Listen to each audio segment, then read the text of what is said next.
Gwen Stefani said it best when she said B-A-N-A-N-A-S, because this man is bananas, both literally and figuratively.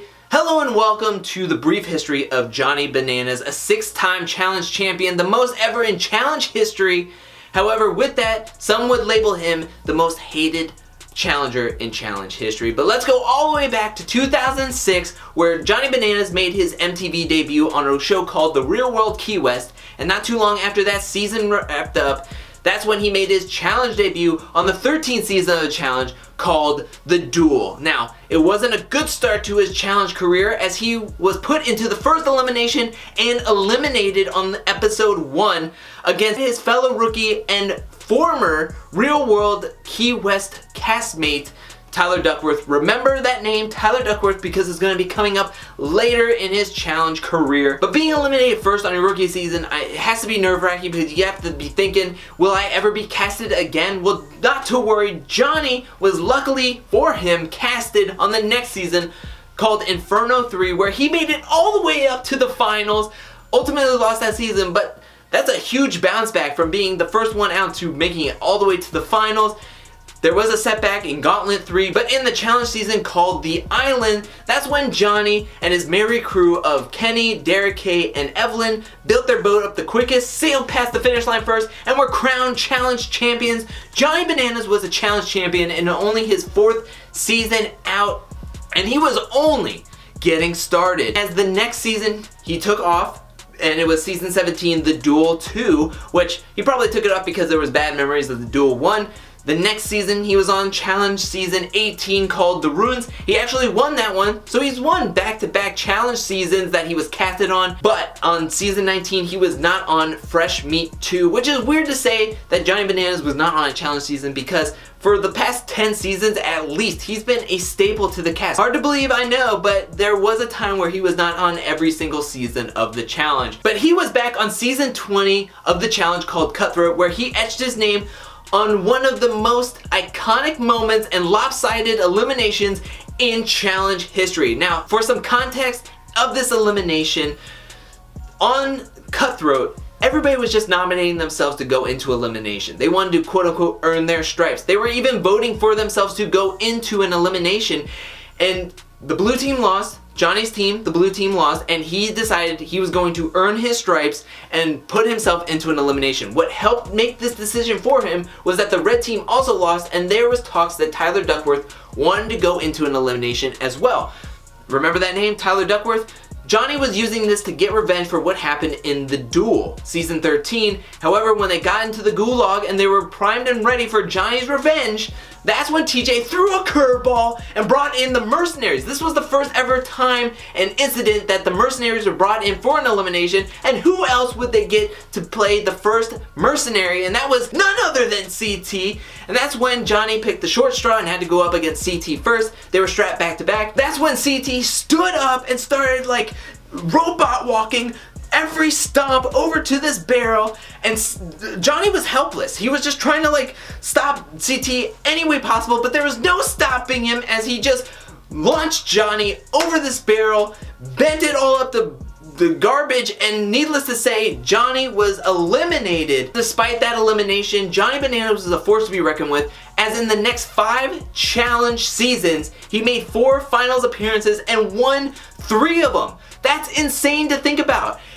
His stat line at this moment in history is 10 seasons ran, 7 finals appearances, and 5 challenge championships. That's insane to think about. That's crazy. That is just crazy stat line right there. Now, the next 2 seasons, he did not fare as well, as he just barely missed the finals in both Battle of the Bloodlines and Battle of the X's 2, but in defeats, Johnny Bananas finds a way to win, as in Battle of the X's 2, he formed a rivalry against Sarah Rice that went into Rivals 3, where they were both paired up with one another, and you wouldn't think that Rice and Bananas actually mix well together, maybe not as foods, but as a partnership they did. Now, there was some mistrust, and Johnny really held a grudge against Sarah, but They both really worked well together. They were dominant in Rivals 3. They won so many daily challenges. They were put in one elimination. They won it. They coasted into the finals, and they won Rivals 3. They were crowned challenge champions together. Now, the twist in Rivals 3, though, that each person in each team was collecting individual points.